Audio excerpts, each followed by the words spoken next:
여러분, 제 이야기 한번 들어보실래요? 저는 올해 67, 박미연입니다. 이름만 말해도 그 회사요? 하고 고개를 끄덕이는 분들이 있을 거예요. 식품회사를 이끌면서 수천억짜리 계약도 직접 결제해왔고 숫자와 보고서만 있으면 웬만한 일은 다 정리할 수 있다고 믿으며 살아왔죠. 그런데요, 이상하게도 제가 진짜로 겁나는 건 돈을 잃는 일이 아니었습니다. 회사가 흔들릴까봐, 주가가 떨어질까봐 두려워 밤잠을 설친 적은 거의 없어요. 오히려 제 심장을 가장 세게 쥐어짜는 건 딱 하나, 제 딸의 행복입니다. 사람들은 제가 강한 사람인 줄 알아요. 결정도 빠르고 말도 단호하고 누구 앞에서도 흔들리지 않는다고요. 하지만 딸 문제 앞에서는 그 단단한 껍데기가 한순간에 무너집니다. 왜냐하면 저는 한번 결혼을 잘못했거든요. 그때 저는 사랑이라고 믿었어요. 다정한 말, 멋진 약속, 평생 당신 편이 될게라는 그 문장들을요. 그런데 시간이 지나고 나서야 알았습니다. 그 사람이 사랑한 건 제가 아니라 제 돈이었다는 거요. 그래서 지금 딸이 누군가를 사랑한다고 말하는 순간에도 제 마음은 먼저 기뻐하지 못합니다. 먼저 묻고 싶어져요. 그 사람은 정말 너를 사랑하는 걸까? 아니면 또 다른 무언가를 사랑하는 걸까? 그날 저녁도 평소와 다르지 않게 집으로 돌아왔어요. 현관문을 여는 순간 낯선 냄새가 코끝을 스쳤죠. 고기 굽는 냄새에 샐러드 소스 향, 그리고 와인에서 나는 은은한 향까지. 순간 발걸음이 멈췄습니다. 이상하네? 오늘은 요리사가 쉬는 날인데 집안이 조용한데 부엌 쪽에서 접시 부딪히는 소리가 났어요. 조심스럽게 다가가 보니 앞치마를 두른 제 딸 시은이가 서 있더군요. 시은아, 너 뭐해? 아이처럼 놀란 얼굴로 딸이 돌아봤어요. 엄마, 언제 오셨어요? 아직 좀 남았는데.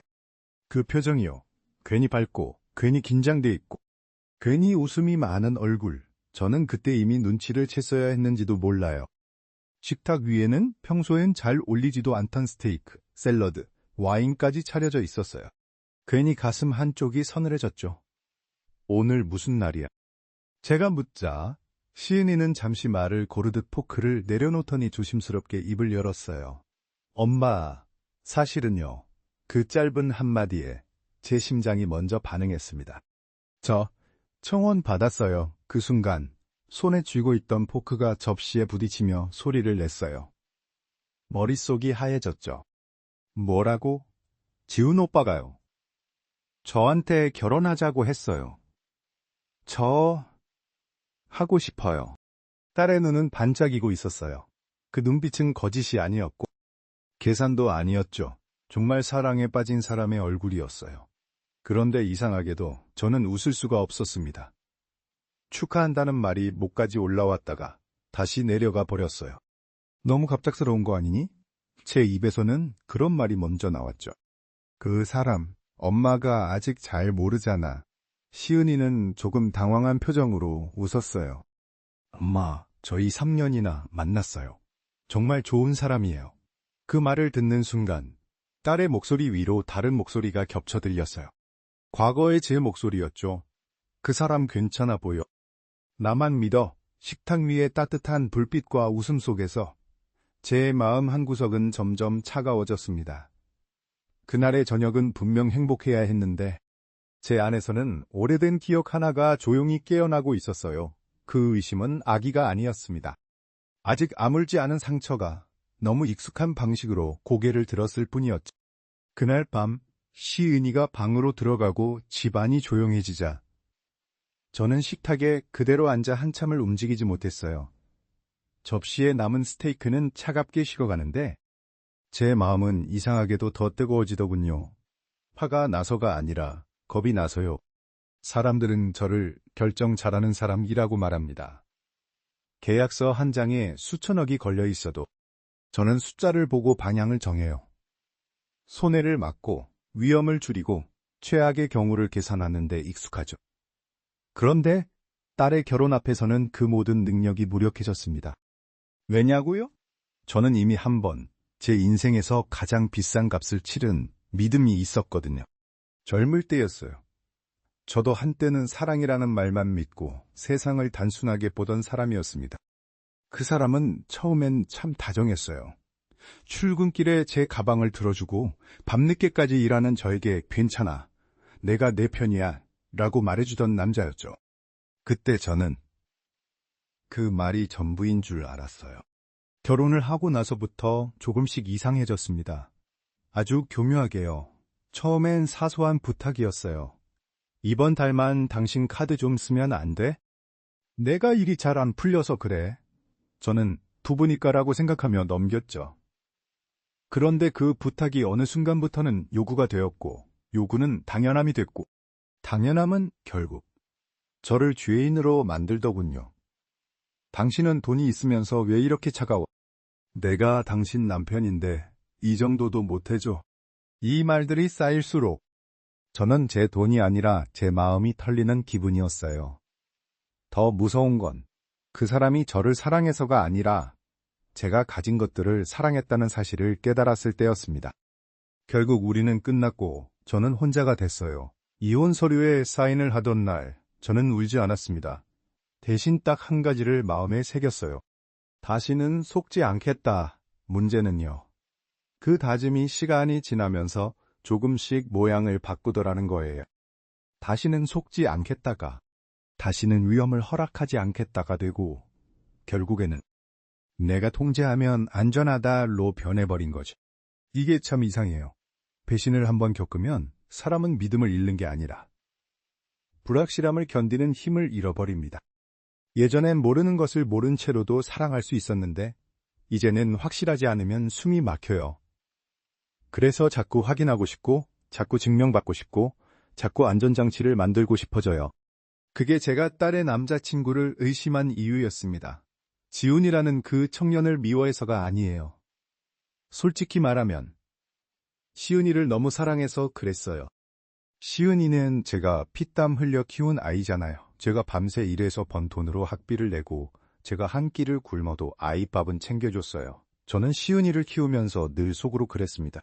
내 아이만큼은 나처럼 울지 않게 하겠다. 그런데 딸이 결혼하고 싶어요 라고 말하는 순간 제 머릿속엔 축하보다 먼저 최악의 장면이 떠올랐어요.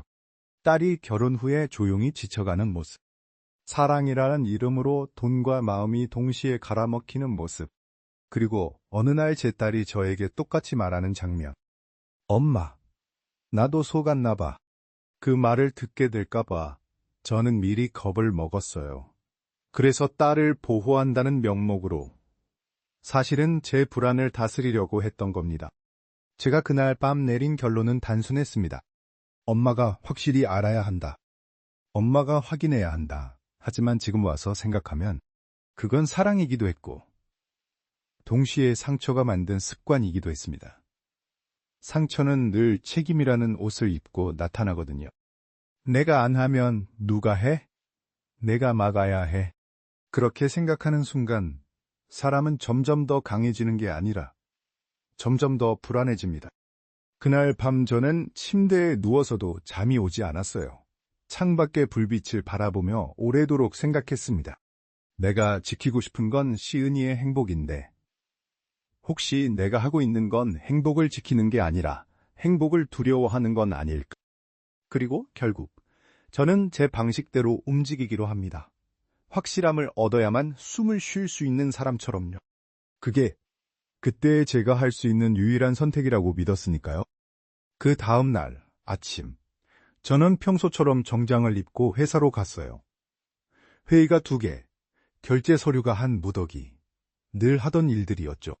그런데 이상하게 서류 위에 찍힌 숫자들이 하나도 눈에 들어오지 않더라고요. 머릿속에는 온통 전날 밤 시은이의 한마디만 맴돌았어요. 엄마, 저 결혼하고 싶어요. 회사에 도착하자마자 저는 비서를 불렀습니다. 문을 두드리는 소리가 나고 김 비서가 조심스럽게 들어왔죠. 대표님, 부르셨습니까? 김 비서, 나한테 정말 솔직하게 말해봐요. 내가 지금 제정신이 아닌 것 같아도 일단 들어줘요. 네, 말씀하세요. 저는 잠깐 숨을 고르고 아주 낮은 목소리로 말했어요. 사립탐정. 알아볼 수 있나요? 김비서의 눈이 살짝 커졌습니다. 놀란 게 보였어요. 하지만 오래 일한 사람이잖아요. 당황해도 표정으로 드러내지 않으려고 애쓰는 그 버릇이 그 순간엔 오히려 차갑게 느껴졌죠. 사립탐정이요. 어떤 용도이신지 아무한테도 말하면 안 돼요. 정말 비밀이에요. 네, 대표님. 저는 그제야 입술을 한번 깨물고 말을 이어갔습니다. 시은이 남자친구, 지훈이라는 청년 있잖아요. 결혼 얘기가 나왔어요. 그런데 나는 그 애를 잘 몰라요. 김비서는 조심스럽게 물었습니다. 대표님께서 직접 만나보신 적은? 만나면 뭐예요? 사람은 만나서도 가면을 쓰잖아요. 그 말이 제 입에서 나오는 순간 저도 깜짝 놀랐어요. 제가 너무 차갑게 말한 것 같아서요. 하지만 그 차가움이 사실은 무서움이라는 걸 저는 알았습니다. 저는 늘 확인으로 살아온 사람이거든요. 공장 하나를 인수할 때도 계약 하나를 맺을 때도 저는 감으로 결정하지 않아요. 시장조사, 재무제표, 평판, 리스크 분석, 가능한 모든 데이터를 모아서 이게 안전한 선택인지 확인하고 나서야 도장을 찍습니다. 그런데 제 딸의 인생에 대한 결정이 눈앞에 왔는데 제가 예전처럼 살 수가 없더라고요. 마음이 먼저 달려가서 숨이 차는데도 손은 자동으로 안전벨트를 찾는 사람처럼요. 김비서, 부탁 하나만 해요. 그 청년의 일상, 가족관계, 직장, 이상한 게 있는지 없는지. 아주 조용히, 아주 깔끔하게. 알겠습니다. 신뢰할 만한 분으로 알아보겠습니다. 그리고 저는 덧붙였어요. 지금 생각하면 그게 제일 모순적인 말이었죠. 김비서, 이건 시은이를 지키기 위한 거예요. 그 애가 행복했으면 좋겠어서. 말은 그렇게 했지만 제 마음속에는 다른 목소리도 있었습니다. 이번엔 틀리면 안 돼. 이번엔 내 딸이 울면 안 돼. 그렇게 조사가 시작됐고 저는 겉으로는 아무렇지 않은 척 일상을 살았습니다. 시은이에게는 평소처럼 밥은 먹었니? 감기 조심해. 이런 말만 했어요. 하지만 저녁에 혼자 있을 때면 휴대폰만 바라봤습니다. 마치 연락 한 통이 오면 세상이 바뀔 것처럼요. 그리고 딱 2주 뒤 봉투 하나가 제 책상 위에 올라왔어요. 두껍지도 않았고 요란하지도 않았습니다. 오히려 너무 담담해서 더 무서웠어요. 보고서를 펼치자 지훈의 삶이 아주 평범한 문장으로 정리되어 있더군요. 중소 IT 기업, 강남 쪽 출퇴근, 주말 봉사활동, 부모님께 정기적으로 용돈, 신용 문제 없음, 도박 없음, 빚 없음, 여성 문제 없음, 한 장, 또 한 장 넘길수록 제가 바라던 이상한 점이 끝내 나오지 않았어요. 저는 그 보고서를 덮고 한참 동안 아무 말도 못했습니다. 마음이 놓여야 정상인데 이상하게 더 불안해지더라고요. 왜냐하면요. 데이터가 깨끗하면 깨끗할수록 제 마음은 더 비겁해졌거든요. 그래도 사람은 완벽하게 정리되지 않아. 보고서에 안 적힌 얼굴이 있잖아. 내가 못 본 표정이 있잖아. 그 순간 저는 깨달았습니다. 제가 찾고 있던 건 사실 진실이 아니라 안심이었어요. 그런데 안심은 서류로 오는 게 아니더군요. 보고서는 제게 말했습니다. 이 청년은 문제 없습니다. 하지만 제 상처는 속삭였어요. 그래도 믿지 마. 믿으면 또 다쳐. 저는 그 사이에서 아주 조용히 다음 결정을 내려버렸습니다. 데이터로도 못 채우는 구멍이 있다면 결국 내가 직접 확인해야 한다고. 내 눈으로 보고, 내 귀로 듣고, 내 가슴이 납득할 때까지. 그게 그때의 저에게는 유일하게 숨쉬는 방법이었으니까요. 보고서가 깨끗하다고 해서 마음이 깨끗해지는 건 아니더라고요. 오히려 그날 밤 저는 더 잠을 못 잤어요. 종이에 적힌 문장들은 문제없음이라고 말하는데 제 가슴 어딘가는 계속 아직 몰라라고 속삭였거든요. 저는 새벽에 거실로 나와 불도 켜지 않고 앉아 있었어요. 창밖은 조용했고 냉장고 모터 소리만 간간히 들렸죠. 그때 문득 이런 생각이 들었습니다. 내가 지금 찾고 있는 건 진실이 아니라 내가 안심할 수 있는 장면이다. 내가 직접 보고, 직접 느끼고, 그래, 이 사람은 믿어도 돼 라고 내 몸이 먼저 납득하는 장면. 그런데 문제는요. 그 장면을 얻으려면 제가 내려와야 했어요. 제가 가진 이름, 제가 가진 직함, 제가 가진 돈으로는 사람의 본 모습을 보기 어렵더라고요. 대표님 앞에서는 누구나 친절해지고, 누구나 바르게 말하고, 누구나 좋은 사람이 되어버리니까요. 그래서 저는 제 인생에서 가장 이상한 결정을 합니다. 회사에서도, 집에서도, 아무에게도 말하지 않고요. 내가 직접 가서 보자. 하지만 그냥 가면 안 되잖아요. 저를 알아보는 순간 그 청년도 또 다른 얼굴을 꺼낼 테니까. 저는 그걸 누구보다 잘 알았어요. 사람은 카메라 앞에서 바뀌는 게 아니라 상대가 누구냐에 따라 바뀌거든요. 다음 날 저는 김 비서를 다시 불렀습니다. 대표님, 무슨 일이십니까? 김 비서, 부탁 하나 더 해요. 이번엔 사람 좀 소개해줘요. 어떤 분이요? 분장, 사람 얼굴을 바꿔주는 사람. 그리고 주방, 김 비서가 잠깐 말을 잃었어요. 그 표정이 너무 인간적이라서 저도 순간 웃을 뻔했죠. 하지만 저는 웃지 않았습니다. 제가 지금 하려는 일이 우습지 않았거든요. 며칠 뒤 작은 스튜디오 같은 곳으로 갔어요. 조명이 있고 거울이 있고 브러쉬와 파우더가 한 줄로 정리된 곳. 분장사는 제 얼굴을 한참 들여다보더니 아주 조용히 말했어요. 원하시는 건 젊어 보이게가 아니라 완전히 다른 사람이죠. 저는 고개를 끄덕였습니다. 사람들이 제 눈을 못 알아보게, 제 목소리도 못 알아듣게. 그날부터 저는 이상하게도 다시 학생이 된 기분으로 살기 시작했어요. 아침엔 회의하고, 점심엔 결제하고, 저녁에는 분장 연습을 받으러 갔습니다. 걸음걸이부터 바꿨어요. 대표로 살 때 제 걸음은 늘 빠르고 곧았거든요. 사람들은 그걸 자신감이라고 말하지만 사실은 길을 비켜라는 몸의 언어였죠. 그런데 분장사는 말했어요. 할머니 역할을 하려면 중심을 조금 내려야 해요.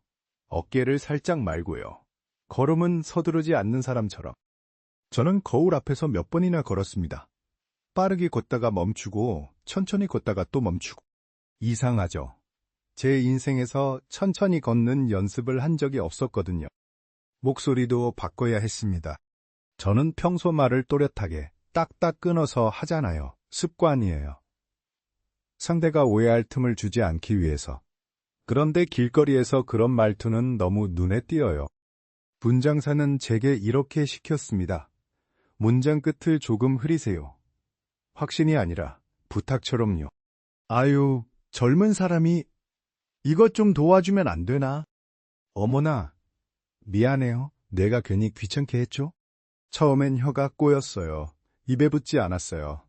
하지만 며칠 지나니까 그 말투가 묘하게 제 안으로 들어오더라고요. 그게 무서웠습니다. 그 말투는 약해 보이는 말투가 아니라 내가 눈치 보며 살아본 적이 없었다는 증거 같아서요. 그리고 마지막이 남았죠. 제가 무슨 일을 하면서 그 청년을 만날 것인가. 저는 끝내 김밥을 선택했습니다. 왜 하필 김밥이냐고요? 이유는 단순해요. 김밥은 한국에서 가장 흔한 음식이잖아요. 누구나 사 먹고, 누구나 지나치고, 누구나 김밥 하고 그냥 넘기는 것, 너무 흔해서, 너무 작아서. 사람의 본성이 잘 드러나는 곳이거든요. 비싼 레스토랑에서 사람은 다 예의 바릅니다. 하지만 1,000원짜리 김밥 앞에서는 사람의 진짜 얼굴이 나와요. 저는 주방 선생님을 붙였습니다. 진짜로요. 칼 잡는 법부터 배웠어요. 단무지 두께, 오이 길이, 밥의 온도. 김 위에 밥을 얼마나 펴야 손가락이 덜 떨리는지. 처음 김을 말 때는 계속 터졌습니다. 밥이 삐져나오고 속재료가 튀어나오고 김밥이 아니라 그냥 사고였죠. 선생님이 웃으면서 말했어요. 사모님, 힘을 너무 주셔서 그래요. 김밥은요, 누르는 게 아니라 달래야 돼요. 달래야 된다. 그 말이 이상하게 가슴에 남았어요. 저는 평생 밀어붙이는 사람으로 살아왔거든요. 계약도, 사업도, 사람도 안 되면 더 세게 밀어붙이면 된다고 믿었어요.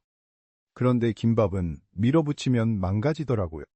며칠이 지나서야 겨우 모양이 나오는 김밥이 하나씩 나오기 시작했어요. 그 작은 성공이 이상하게도 저를 더 결심하게 만들었습니다. 그리고 드디어 완성된 분장을 처음 했던 날, 거울 앞에 앉아서 머리카락을 덮고 주름을 더 깊게 만들고 피부톤을 눌러서 피곤한 사람처럼 보이게 했어요. 손등엔 작은 점까지 찍었습니다. 거울 속에는 제가 아니었어요. 정확히 말하면 제가 한 번도 살아본 적 없는 삶의 얼굴이 앉아 있었죠. 저는 그 얼굴을 한참 바라보다가 아주 낮게 혼잣말을 했습니다. 그래? 이제부터는 대표가 아니라 그냥 김밥 파는 사람이다. 그날 저는 처음으로 제 이름 없이 밖으로 나갈 준비를 했습니다. 사람들이 저를 알아봐서 인사하는 세상이 아니라 아무도 저를 신경 쓰지 않는 세상으로요. 그리고 아이러니하게도 제가 정말 보고 싶었던 진짜 사람의 얼굴은 그때부터 보이기 시작했습니다. 강남역 10번 출구 근처, 사람들 발걸음이 가장 바쁜 곳에 제 작은 김밥 카트를 세웠습니다. 출근하는 사람, 약속 가는 사람, 이어폰 낀 채로 세상을 끊어낸 사람, 그 틈에 저는 아무도 신경 쓰지 않는 할머니로 섞여 있었죠. 처음 며칠은 솔직히 두려웠어요. 누가 제 얼굴을 알아볼까 봐가 아니라 제가 이 역할을 끝까지 해낼 수 있을까 봐요. 손은 서툴고 허리는 진짜로 아프고 바람은 생각보다 차가웠습니다. CEO로 살 때는 몰랐던 것들이 여기선 매일 몸으로 들이닥쳤어요. 그런데 이상하게도 그 두려움을 덜어준 건 그 아이였습니다. 지훈이요. 처음 마주친 날, 저는 일부러 고개를 깊게 숙이고 김밥을 내밀었어요. 얼굴을 보지 않아야 감정이 덜 흔들릴 것 같아서요. 그가 제 앞에 멈춰 섰을 때 저는 딱 그 정도의 대화만 하려 했습니다. 김밥 하나요? 세대 끝. 그런데 그 아이가 먼저 말을 걸더군요. 할머니, 여기 자주 나오세요? 아유, 그냥 뭐 먹고 살려고 춥죠. 바람이 엄청 부네요. 사람들 대부분은 가격만 보고 지나칩니다. 김밥을 사는 사람도 김밥 하나요 하고 끝이에요. 그런데 그 아이는 김밥을 사면서도 사람을 먼저 보더군요. 제가 조심스럽게 물었습니다. 학생은 회사 다녀? 그가 웃으면서 고개를 끄덕였어요. 네, 근처요. 그 웃음이 너무 자연스러워서 순간적으로 마음이 느슨해졌습니다. 그러자 제 아내의 의심이 바로 고개를 들었죠. 자연스럽다는 게 진짜일까? 아니면 원래 사람을 잘 다루는 걸까? 그래서 저는 스스로에게 규칙을 하나 세웠어요. 좋은 장면에 감동하지 말 것, 좋은 말에 넘어가지 말 것, 반복을 볼 것, 습관을 볼 것. 그 다음 날도 지우는 비슷한 시간에 나타났습니다.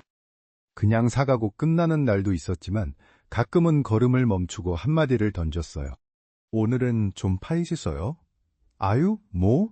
그저 그렇지. 그래도요. 할머니 김밥 딱 집에서 만든 맛이에요.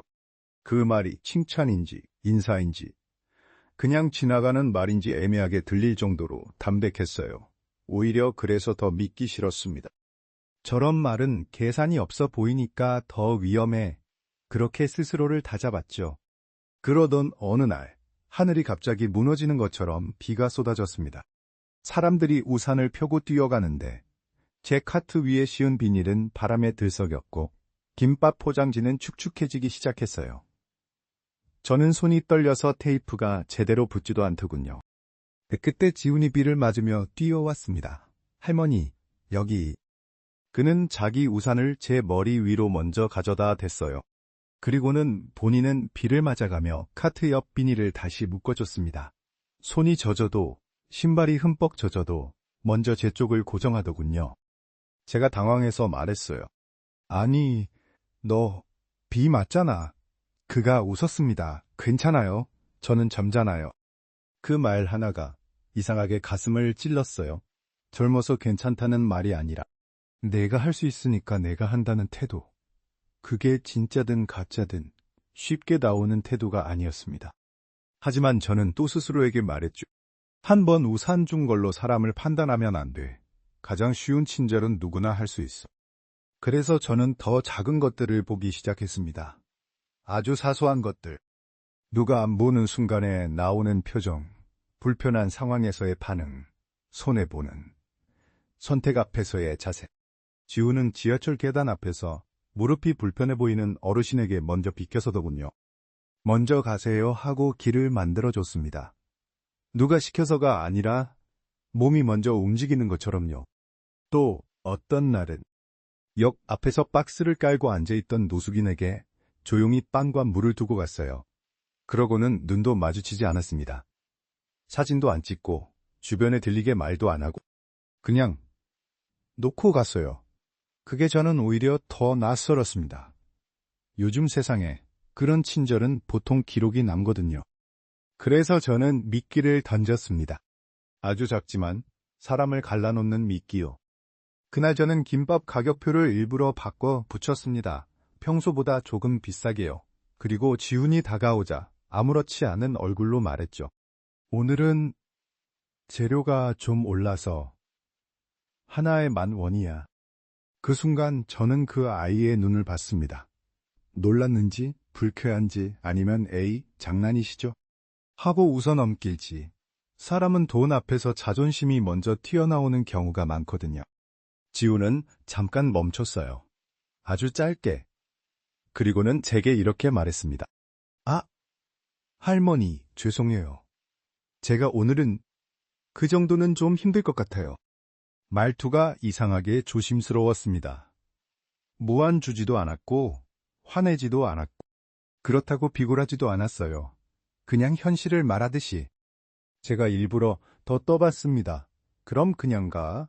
다른 데서 사 먹든지. 그런데 지우는 고개를 숙이며 웃더군요. 네, 그래도요, 할머니. 다음엔 꼭 올게요. 오늘은 제가 계산을 잘못했네요. 계산을 잘못했다. 그 표현이 저는 더 크게 들렸습니다. 자기를 탓하지 남을 탓하지 않더군요.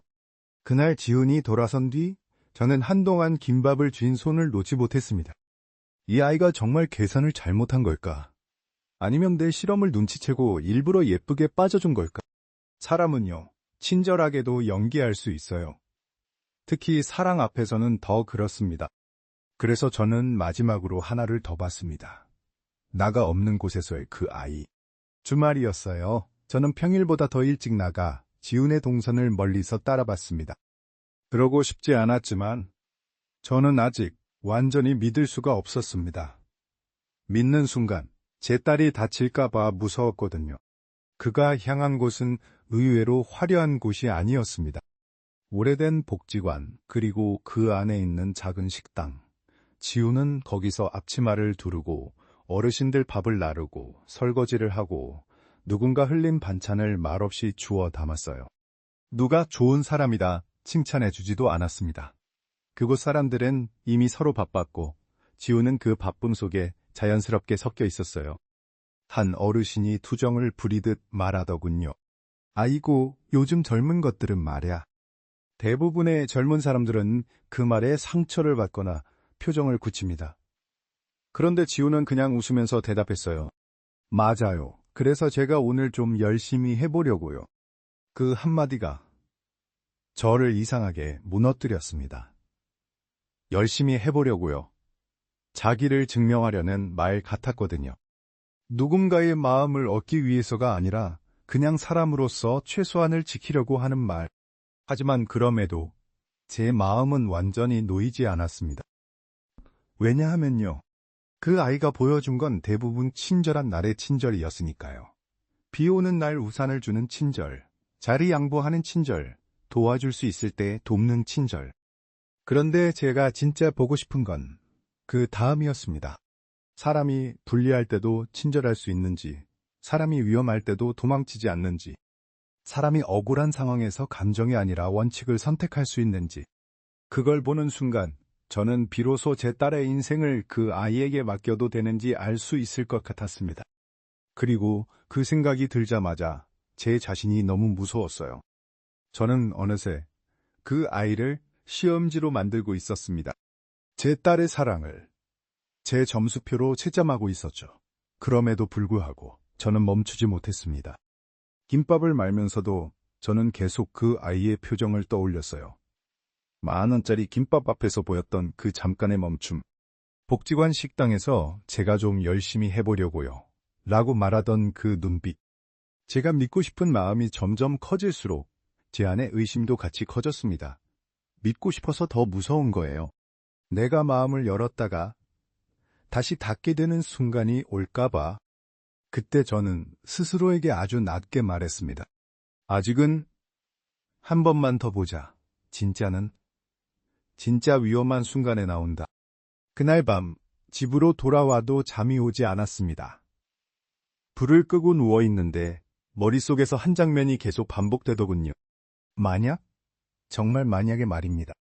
만약 그 아이가 자신이 시험당했다는 사실을 알게 된다면요.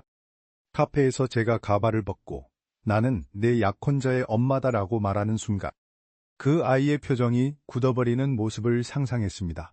잠시 말이 없고 눈을 내리깔더니 조용히 자리에서 일어나는 장면까지요. 죄송합니다. 하지만 저는 이런 방식으로 신뢰를 확인하는 집안과는 결혼할 수 없습니다. 그 말 한마디면 끝이죠.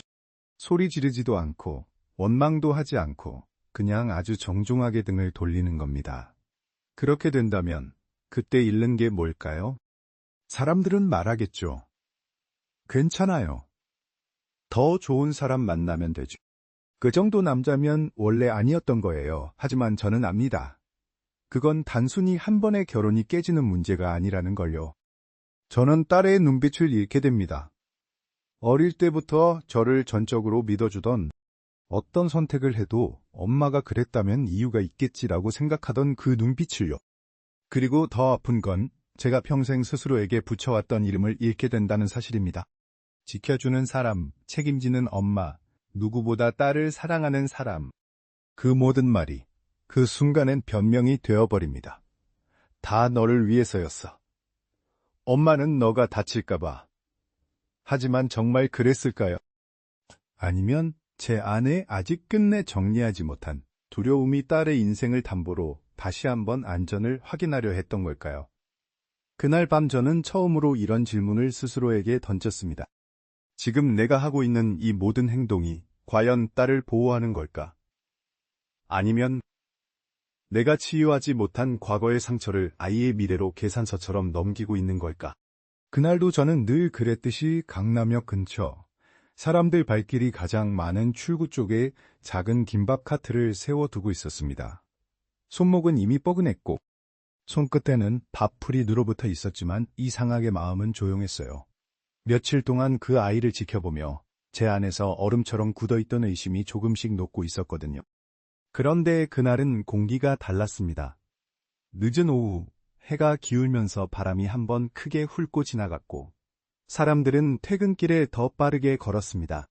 김밥을 사는 손님들도 눈을 잘 마주치지 않았죠. 저는 그저 따뜻한 김밥 있어요 하고 조용히 말하며 손을 움직이고 있었는데 어느 순간 뒤쪽에서 발소리가 너무 무겁게 들려왔습니다. 처음엔 그냥 술 취한 손님인가 했어요. 그런데 발소리가 하나가 아니라 셋, 그리고 가까워질수록 이상하게 규칙적이더군요. 누군가 일부러 나 여기 있다 하고 알려주는 걸음걸이 같은. 저는 고개를 들지 않으려고 했습니다. 약해 보이면 더 달려드는 사람들이 있다는 걸. 저는 사업을 하며 너무 많이 봤거든요. 그런데도 몸이 먼저 반응했습니다. 손끝이 살짝 떨렸고 김밥 위에 올리던 단무지가 삐뚤게 놓였죠. 그때 낮고 거친 목소리가 제 바로 앞에서 터졌습니다. 아줌마. 여기서 장사하려면 자리세 내야지. 저는 순간 귀를 의심했어요. 자리세라는 단어를 그 나이에 제 귀로 다시 듣게 될 줄은 몰랐거든요. 심장이 한번 크게 쿵 내려앉았습니다. 저는 억지로 웃어 보이려 했습니다. 이런 상황에서 웃음이 얼마나 무력한지 알면서도 습관처럼요. 제가 뭘 잘못했나요? 그냥 조용히 팔고 잘못은 지금부터 하면 돼. 우리 구역이야. 하루에 5만 원 못 내면 말끝을 흐리며 그 남자가 제 카트를 발끝으로 툭 찼습니다. 카트가 덜컹 흔들렸고 김밥 몇 줄이 흔들리며 떨어질 뻔했습니다. 순간 등골이 차가워졌어요. 저는 본능적으로 카트 손잡이를 꽉 잡았습니다. 마치 그 손잡이가 제 마지막 버팀목인 것처럼요. 옆에 있던 다른 남자가 웃었습니다. 웃는데 그 웃음이 사람을 더 작게 만들더군요. 아줌마 나이도 있으신데 그냥 깔끔하게 내고 장사해요. 우리도 괜히 피곤하게 굴기 싫어. 그 말이 더 무서웠습니다. 우린 지금 착하게 말해주는 거야 라는 협박이었으니까요. 저는 입술을 깨물었습니다. 지금 내가 여기서 지갑을 꺼내면 끝이다. 그런 생각이 들었어요. 돈의 문제가 아니라 한번 고개를 숙이면 그 다음부터는 계속 고개를 숙여야 한다는 걸 알았거든요. 그런데 또 다른 생각이 제 머리를 찔렀습니다. 그래도 지금 이 사람들이 카트를 뒤집으면 여기서 넘어지면 누가 나를 일으켜주지. 그때 제 손이 더 떨렸습니다. 제 자신이 너무 낯설었어요. 회사에서는 어떤 회의실에서도 목소리 떨린 적 없었는데 지금은 김밥 카트 앞에서 숨도 제대로 못 쉬고 있었으니까요. 아줌마, 빨리 결정해요. 그 남자가 한 발 더 가까이 다가오자 저는 뒤로 한 걸음 물러났습니다. 발 뒤꿈치가 인도 턱에 걸렸고 중심이 잠깐 무너질 뻔했어요. 그 순간 제 머릿속에 딸의 얼굴이 스쳤습니다. 내가 왜 여기까지 왔지? 이게 정말 시험이었나? 그 생각이 한꺼번에 밀려오면서 눈앞이 순간 흐려졌습니다. 그리고 바로 그때였습니다. 잠깐만요. 낯익은 목소리. 하지만 평소처럼 부드러운 목소리가 아니었어요. 더 낮고 더 단단했습니다. 마치 누군가가 위험을 정확히 인지한 순간에만 나오는 어른의 목소리. 세 남자가 동시에 고개를 돌렸고 저도 본능적으로 그쪽을 봤습니다. 그 아이, 지훈이가 서 있었습니다. 퇴근길인지 코트깃을 세운 채였고 손에는 작은 종이봉투가 들려 있었어요. 아마 제 김밥을 사려고 또는 그냥 인사하려고 들렀던 걸 겁니다. 하지만 지금 그의 눈은 김밥이 아니라 제 앞에 서 있는 남자들을 보고 있었습니다. 아줌마한테 뭐 하시는 거예요? 뭐야, 너는? 지나가던 사람입니다. 그 말이 이상하게 마음에 박혔습니다. 지나가던 사람. 그러니까 자기 일이 아니라는 걸 인정하는 말이었죠. 그런데도 멈춰섰다는 뜻이었습니다. 세 남자 중 하나가 비웃었습니다. 지나가던 사람은 지나가. 괜히 끼어들지 말고. 그런데 지훈이는 한 발도 물러서지 않았습니다. 대신 딱 한 걸음 옆으로 움직였어요. 제 앞을 완전히 가려주진 않았지만 제가 넘어지지 않게, 그리고 그들이 제게 바로 닿지 않게 거리를 만들었습니다. 아주 계산된 위치였습니다. 자리세요? 이게 지금 어느 시대인데요? 시대는 무슨 여기 룰이야, 룰. 지훈이는 고개를 아주 조금 끄덕이더니 놀랍게도 목소리를 높이지 않았습니다. 오히려 더 차분해졌어요. 그 차분함이 저는 더 무서웠습니다. 싸움이 나면 끝이니까요. 제가 원한 건 이런 게 아니었거든요. 그런데 지훈이는 싸움을 하지 않았습니다. 싸움을 피하지도 않았고요. 그냥 방법을 바꿨습니다. 그가 조용히 제 쪽으로 시선을 주며 물었습니다. 아줌마, 혹시 다치셨어요? 저는 아무 말도 못하고 고개만 흔들었습니다. 그 순간 제 목이 꽉 막힌 것처럼 소리가 나오지 않았습니다. 지훈이는 다시 남자들을 봤습니다. 지금 협박하시는 거죠. 돈 내놓으라고. 야, 말 조심해. 지훈이는 주머니에서 휴대폰을 꺼냈습니다. 그 동작이 너무 자연스러워서 오히려 그 남자들이 잠깐 멈칫했습니다. 사람은 원래 자신이 기록된다는 걸 알아차리는 순간 움찔하더군요. 지훈이가 화면을 켜며 말했습니다. 지금부터 촬영할게요. 뭐야, 찍지 마. 이미 찍고 있어요. 지훈이는 폰을 들고 남자들의 얼굴을 천천히 비췄습니다. 빠르게 흔들지도 않았고 숨기지도 않았습니다. 아주 또렷하게 흔들림 없이요. 그 모습이 이상하게 믿음직했습니다. 이 아이는 당황하지 않는다. 그 생각이 들었어요. 좋은 사람이라는 것보다 살아남는 법을 아는 사람이라는 느낌. 한 남자가 손을 뻗어 폰을 빼앗으려 했습니다. 야, 거. 그 순간 지훈이는 한 발 뒤로 빠지면서도 목소리는 그대로였어요. 손 대시면 폭행입니다. 뭐? 폭행, 협박, 공갈미수. 다 성립돼요. 그는 법 조항을 줄줄 외우지 않았습니다. 그런데도 딱 필요한 단어만 정확히 찍어 말했습니다. 공갈미수, 그 단어가 남자들의 표정을 바꾸게 했습니다. 그들도 바보가 아니었거든요. 그 단어가 경찰서에서 어떤 의미인지, 그리고 영상이 있으면 얼마나 귀찮아지는지. 지훈이는 바로 이어서 말했습니다. 슈리리유에 바로 전화할게요. 그가 실제로 화면을 터치해 번호를 누르는 동작을 하자 남자 하나가 욕을 내뱉으며 뒤로 물러섰습니다. 미친. 요즘 애들은 진짜. 그 말이 나왔다는 건 이미 그들의 마음이 꺾였다는 뜻이었습니다. 힘으로 누를 수 있을 줄 알았는데 힘이 통하지 않는 방식이 나오면 사람은 갑자기 약해집니다. 하지만 그래도 마지막 자존심인지 한 남자가 제 카트를 다시 툭 찼습니다. 아줌마, 다음엔 조심해. 그때 지훈이는 처음으로 목소리를 조금 낮추며 더 단단하게 말했습니다. 다음은 없습니다. 다음에 또 오시면 그땐 영상이 2개가 되겠죠. 그리고 저는 오늘 여기서 끝내지 않을 겁니다. 그 말이 저는 참 묘하게 들렸습니다. 내가 대신 해결해 줄게라는 과장이 아니라 이 상황을 공식적인 문제로 만들겠다는 약속이었거든요. 감정이 아니라 절차로, 힘이 아니라 기록으로. 세 남자는 서로 눈치를 보더니 결국 욕을 중얼거리며 사람들 속으로 흩어졌습니다. 그들의 뒷모습이 멀어지는데 저는 그제야 숨을 내쉬었습니다. 아까부터 제가 숨을 참았다는 걸 그때 알았어요. 저는 손잡이를 잡고 있던 손을 내려다봤습니다. 손가락이 하얗게 질려 있더군요. 그만큼 꽉 쥐고 있었던 겁니다. 무릎도 약간 떨렸고요. 지훈이는 저를 돌아보았습니다. 얼굴이 굳어 있었어요.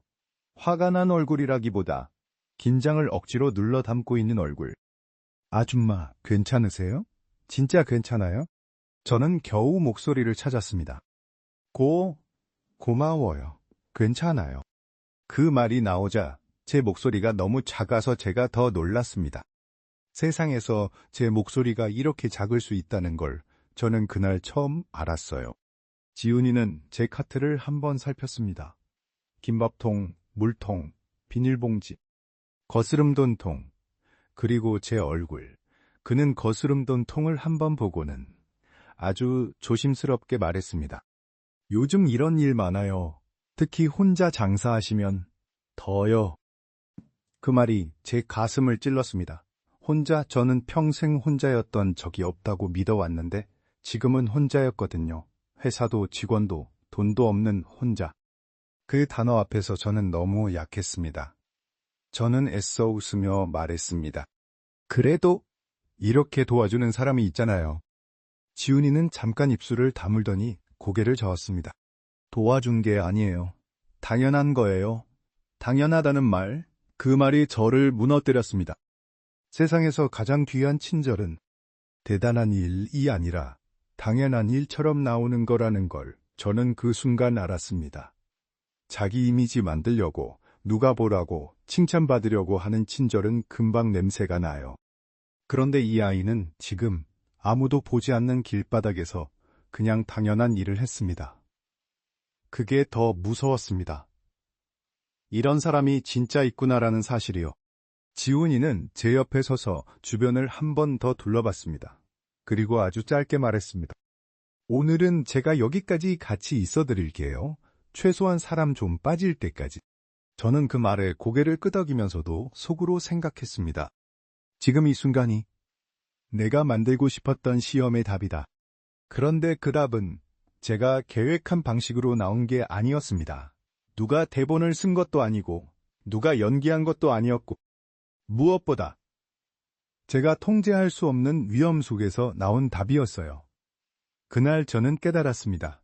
사람의 본성은 안전할 때는 숨길 수도 있지만 위험 앞에서는 결국 드러난다는 거요. 그리고 그 아이는 그 위험 앞에서 도망치지 않았고 과장하지 않았고 가장 현실적인 방법으로 저를 지켰습니다. 저는 그 자리에서 마음속으로 아주 조용히 말했습니다. 그래, 이게 진짜다. 이건 계산이 아니라 본능이다. 카페로 자리를 옮긴 건 제가 더 이상 길거리에서 그 아이의 눈을 똑바로 볼 자신이 없어서였습니다.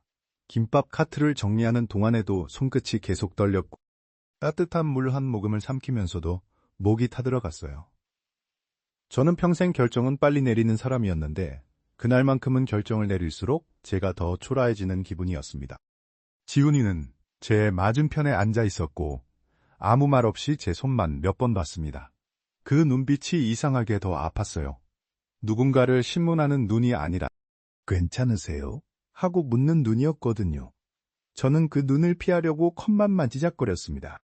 아줌마, 아까 정말 위험했어요. 혼자 계시면 안 돼요. 그 말에 저는 웃어야 할지 울어야 할지 모르겠더군요. 혼자 있으면 안 되는 사람이 사실은 제가 아니라 제 딸이었는데. 그런데 그 딸을 지키겠다고 제가 한 일이 결국 제 딸을 가장 아프게 할 일이 될 수도 있다는 걸 이제야 깨닫기 시작했으니까요. 저는 한참을 망설이다가 제 가방 안쪽 지퍼를 열었습니다. 손이 들어가는 순간 심장이 또 한 번 내려앉았어요. 마치 범죄 현장에서 증거를 꺼내는 사람처럼요. 가발을 만졌습니다. 얇고 가볍고 너무나 쉽게 다른 사람이 되게 해주는 물건.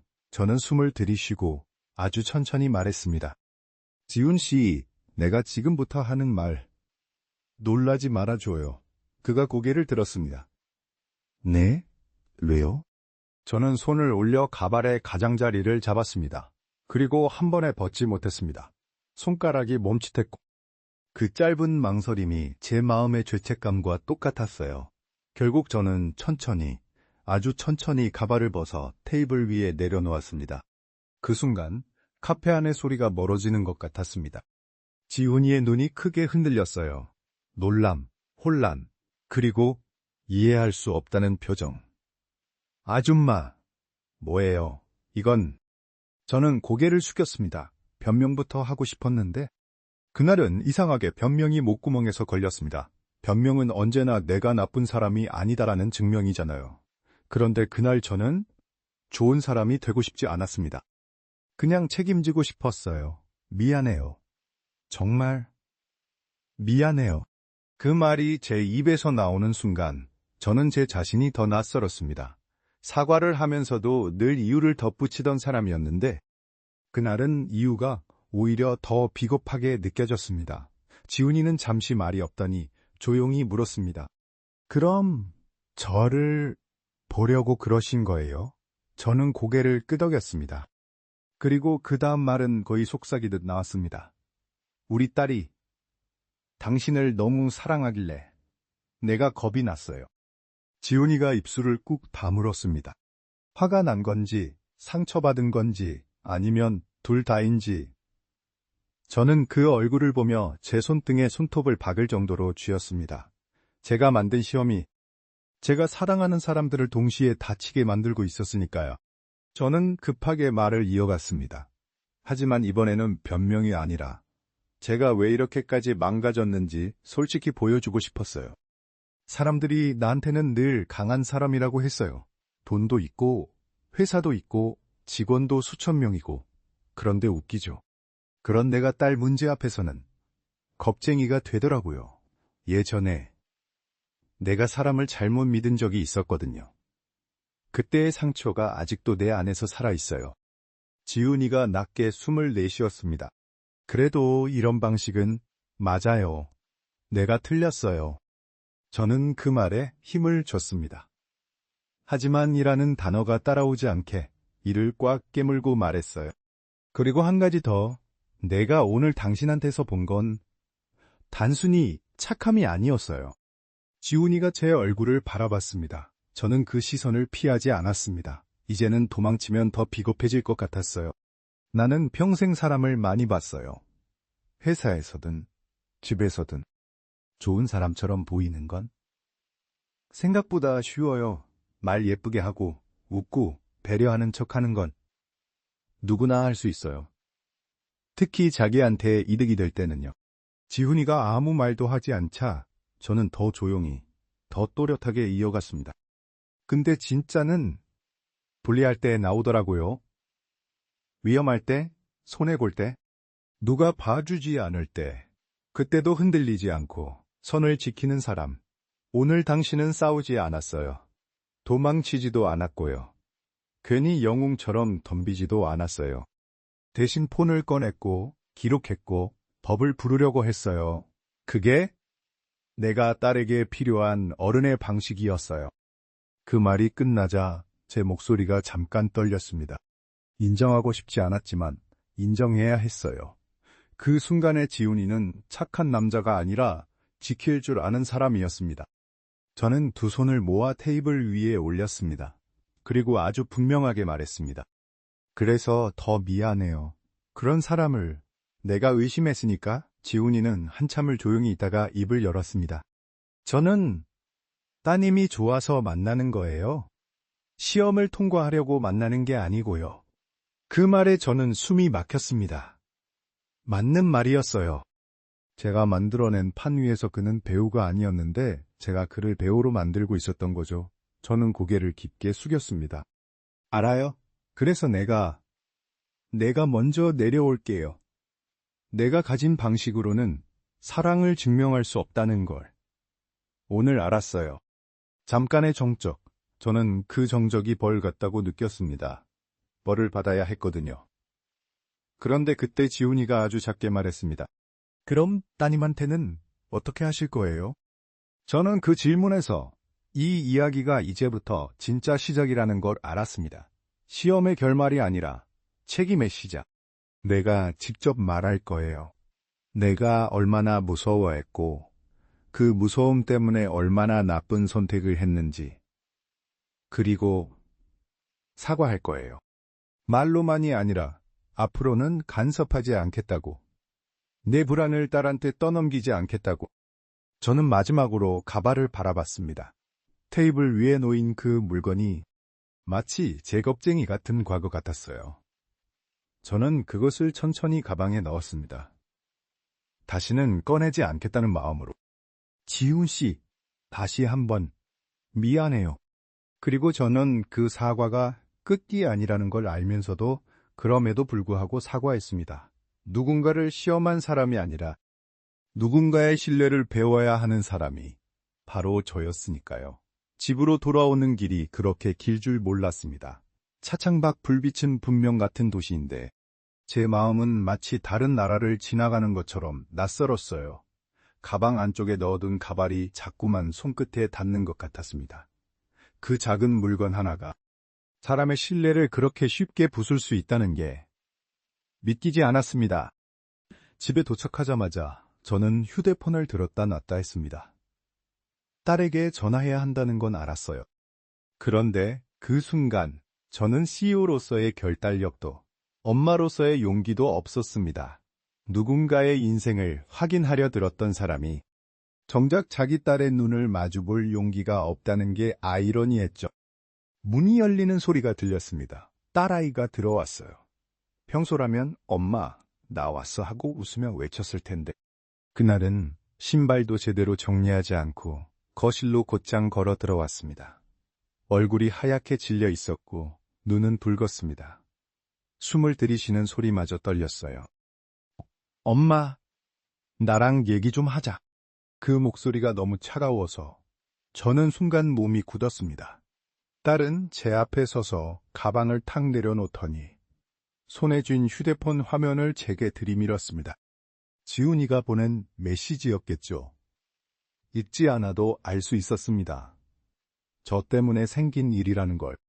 엄마, 내가 엄마를 얼마나 믿었는지 알아? 저는 입을 열었지만 아무 소리도 나오지 않았습니다. 변명이 떠오르려는 순간 딸의 눈물이 먼저 떨어졌습니다. 그 눈물을 보는 순간 저는 어떤 말도 설명이 아니라 핑계가 될 것 같았어요. 나 처음으로 진짜 행복하다고 생각했어. 엄마가 내 편인 줄 알았어. 근데 엄마는 내 뒤에서 사람을 불러서 내 사람을 시험했어. 딸은 말을 하면서도 숨이 차오르는지 가슴을 잡았습니다. 그 모습이 너무 익숙했어요. 예전에 제가 배신당했을 때 숨이 막혀서 화장실 바닥에 주저앉았던 그 모습과 똑같았습니다. 그런데 그걸 딸에게 그대로 물려주고 있었던 겁니다. 엄마는 나를 지킨다고 했지? 근데 엄마가 한 건 나를 바보로 만든 거야. 내가 사랑하는 사람이 검증 대상이 되는 순간 나도 같이 무시당한 거라고. 그 말이 칼처럼 꽂혔습니다. 저는 고개를 떨군 채 조용히 말했습니다. 미안해. 엄마가 겁이 났어. 딸은 울지도 못할 얼굴로 저를 바라봤습니다. 엄마가 겁난 게 왜 내 책임이야? 왜 내 사랑이 엄마의 트라우마를 갚아야 돼? 그 질문에 저는 아무 대답도 할 수 없었습니다. 맞는 말이었으니까요. 저는 엄마라는 이름 뒤에 숨어서 제 상처를 정당화하고 있었습니다. 너를 위해서라는 말로 포장만 했지 실은 제가 불안해서 견딜 수가 없었던 거죠. 딸은 한 발짝 다가와 목소리를 낮췄습니다. 그런데 낮아진 그 목소리가 더 무서웠어요. 소리치면 화나는 걸 알 수라도 있는데 이렇게 차분해지면 진짜로 마음이 떠난다는 신호 같았거든요.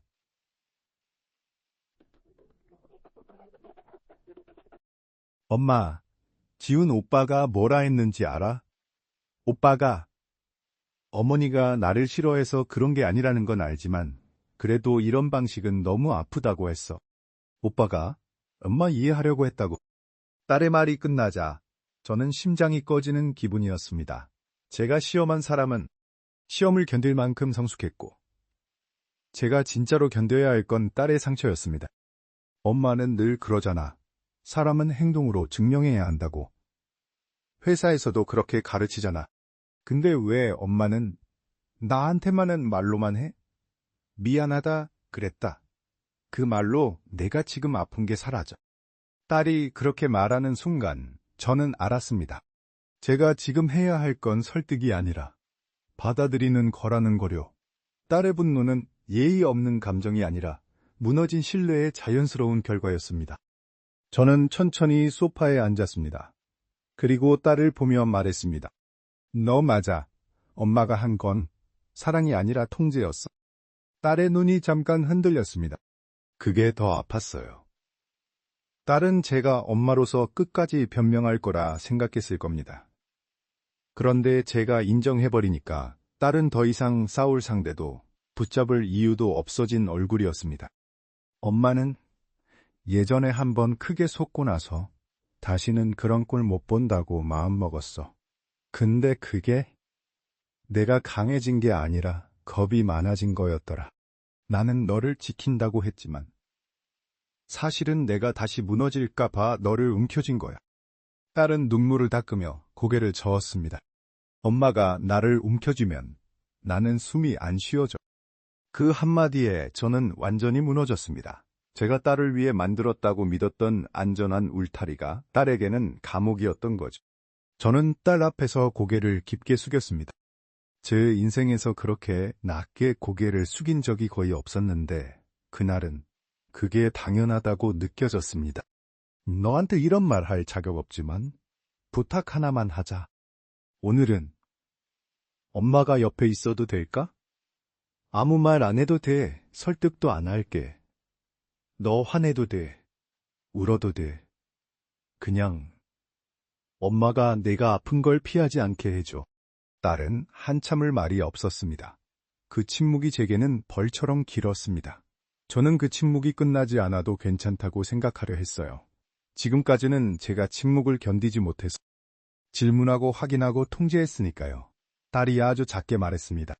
엄마, 나 엄마 미워하려고 하는 거 아니야. 근데 나 이제 엄마를 예전처럼 믿을 수 있을지 모르겠어. 저는 그 말을 듣고도 그럴 리 없어. 나는 위로를 하지 않았습니다. 그건 또 다른 강요가 될 테니까요. 대신 제가 할 수 있는 가장 어려운 말을 했습니다. 그럴 수 있어. 믿음은 한번 깨지면 다시 붙이는데 시간이 걸리더라. 엄마가 기다릴게. 네가 다시 숨 쉬게 될 때까지. 딸의 어깨가 조금 내려앉았습니다. 완전히 풀린 건 아니었지만 적어도 더 이상 도망치지 않는 어깨였어요. 그날 밤 저는 처음으로 깨달았습니다. 사랑은 보호가 아니라는 거려. 보호는 때로 상대의 선택을 빼앗는 폭력이 될 수 있다는 거려. 그리고 엄마가 된다는 건 내 불안을 아이의 미래에 덧씌우지 않는 연습이라는 거요. 제가 잃은 건 돈도 체면도 아니었습니다. 그날 제가 잃을 뻔한 건 딸이 저를 바라보던 그 믿음의 눈빛이었습니다. 그리고 그 눈빛은 제 힘으로 되찾을 수 있는 게 아니라 제 태도와 시간으로 다시 허락받아야 하는 것이었습니다.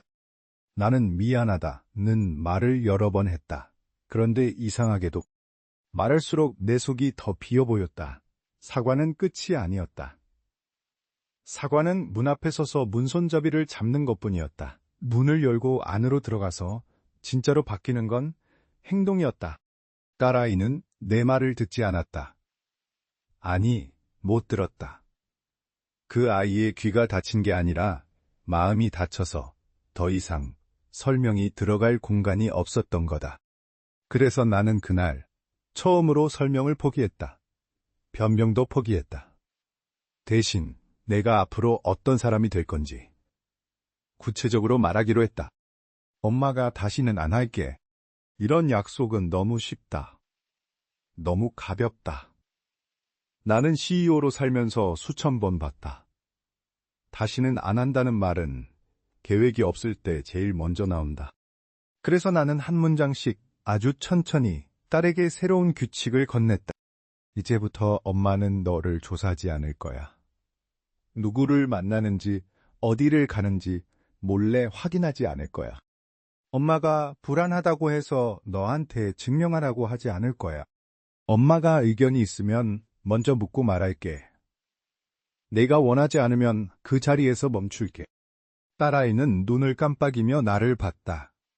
그 표정이 말해줬다. 엄마가 정말 할 수 있을까? 나도 안다. 쉽지 않다. 엄마가 되는 건 사랑이 큰 사람이 되는 게 아니라 불안을 견딜 줄 아는 사람이 되는 거였다. 나는 딸 앞에서 한 발 뒤로 물러섰다. 물러선다는 건 포기하는 게 아니었다. 숨 쉴 공간을 주는 거였다. 가까이 있되 눌러 앉히지 않는 거리. 도와주되 대신 살지 않는 태도. 너에게 필요할 때만 손 내밀게. 내가 넘어질까봐 앞에서 막아서는 엄마가 아니라 내가 넘어졌을 때 일어날 힘을 잃지 않도록 뒤에서 받쳐주는 엄마가 될게. 그 말 끝에 나는 더 이상 말을 덧붙이지 않았다. 사과를 길게 하면 또 설득이 된다. 나는 처음으로 침묵을 선택했다. 딸이 내 침묵을 무관심으로 오해할까봐 겁났지만 그 겁 때문에 또 말로 덮어버리면 다시 원점이었다. 딸아이가 조용히 숨을 내쉬었다. 그리고 아주 작게 하지만 분명하게 말했다. 엄마, 그럼 나도 조금은 믿어볼게. 그 한마디가 기적 같았다. 완전히 용서받은 게 아니었다. 다시 시작할 기회를 받은 거였다. 나는 그 기회가 얼마나 무거운지 안다. 그래서 그날 나는 마음속으로 결심했다. 사랑에는 비상열쇠가 필요하지 않다고. 진짜 사랑은 문을 잠그는 게 아니라 문을 열어둘 용기라고. 그리고 엄마의 역할은 딸의 인생을 통제하는 게 아니라 딸이 자기 인생을 살 수 있게 믿어주는 거라고. 사람들은 흔히 이렇게 말한다. 그 사람은 착해 보여. 하지만 나는 이제 안다. 착해 보이는 것과 믿을 수 있는 것은 전혀 다르다는 걸. 그래서 나는 이 이야기를 겪은 뒤 아주 단순한 기준 3가지를 마음에 남겼다. 복잡하지 않다. 누구든 오늘 당장 가져가서 써볼 수 있는 기준이다. 다만 한 가지 조건이 있다. 이 기준들은 그 사람에게 아무 이득이 없을 때만 드러난다는 것이다. 첫 번째는 부당한 이익을 스스로 거절할 수 있는가다. 기회가 왔을 때, 들키지 않을 상황일 때, 남들이 다 그러니까 괜찮다고 말할 때, 그때 한 발 물러설 수 있는 사람인가? 이건 도덕시험이 아니다. 자기 안에 분명한 선이 있는지의 문제다. 이 선이 없는 사람은 상황이 바뀌면 언제든 기준도 바뀐다. 두 번째는 아무 관련 없는 사람을 도울 수 있는가다. 돌려받을 게 없고 기억해줄 사람도 없고 평가로 남지도 않는 순간에 손을 내미는지. 진짜 인격은 관계가 아니라 상황에서 나온다. 나에게 중요하지 않은 사람을 어떻게 대하는지가 결국 나를 어떻게 대할지를 말해준다. 세 번째는 위협 앞에서 흥분하지 않고 법과 원칙을 선택하는가다. 큰 소리, 주먹, 과시가 아니라 기록하고, 알리고, 선을 긋는 태도. 이건 약함이 아니라 가장 단단한 힘이다. 감정을 제어할 수 있는 사람만이 타인을 해치지 않고 자신을 지킨다. 이 세 가지는 화려하지 않다. 로맨틱하지도 않다. 하지만 나는 이제 안다. 인생을 함께 살아야 할 사람을 고를 때 바로 이 기준들이 마지막까지 남는다는 걸. 혹시 지금 누군가를 고민하고 있다면 그의 말이 아니라 이 세 가지 순간을 떠올려 보라. 거기에 답이 있다. 결혼식 날, 나는 일부러 객석 맨 뒤에 앉아 있었다. 사진에 잘 나오지 않아도 괜찮았고 사람들 눈에 띄지 않아도 상관없었다. 그날만큼은 엄마가 아니라 한 사람으로서 그 장면을 보고 싶었기 때문이다. 딸은 환하게 웃고 있었다. 내가 손을 잡고 유치원에 데려가던 아이가 아니라 자신의 선택 위에 단단히 서 있는 어른의 얼굴이었다. 그 표정을 보며 나는 처음으로 인정하게 됐다. 이 아이는 이미 나 없이도 자기 삶을 살아갈 수 있는 사람이 되었다는 것을. 결혼식은 조용하고 차분하게 흘러갔다. 과장된 감동도, 눈물을 강요하는 순간도 없었다. 그 평범함이 오히려 나를 편안하게 했다. 예전 같았으면 머릿속이 바빴을 것이다. 이 결혼이 정말 맞는지, 앞으로 문제가 생기진 않을지, 내가 더 확인했어야 할 건 없었는지 끝없이 계산했을 것이다. 하지만 그날의 나는 아무것도 계산하지 않았다. 더 이상 시험할 것도 검증할 것도 남겨두지 않았다. 단 하나, 이 선택은 내 것이 아니라는 사실만을 받아들였다. 그제야 깨달았다. 사랑은 보호의 대상이 아니라 존중의 영역이라는 것을. 신랄한 상대가 충분히 증명했기 때문에 주는 보상이 아니라 내가 통제하지 않기로 결심했을 때 생기는 용기라는 것을. 나는 오랫동안 걱정이라는 이름으로 사랑을 관리하려 했고 책임이라는 말로 간섭을 정당화해왔다. 하지만 그 모든 행동은 딸을 위한 것이라기보다 내가 다시 다칠까봐 두려웠던 나 자신을 보호하기 위한 선택이었다. 식이 끝나고 사람들이 하나둘 자리를 뜰 무렵 딸이 내게 다가왔다. 나는 아무 말도 하지 않았지만 딸은 이미 모든 것을 알고 있다는 얼굴이었다. 우리는 말없이 서로를 안았다. 짧지도 길지도 않게. 그 순간 분명해졌다.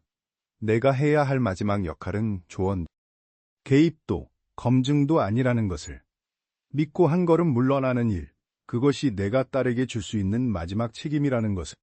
사랑은 시험을 통과해야 허락되는 것이 아니다.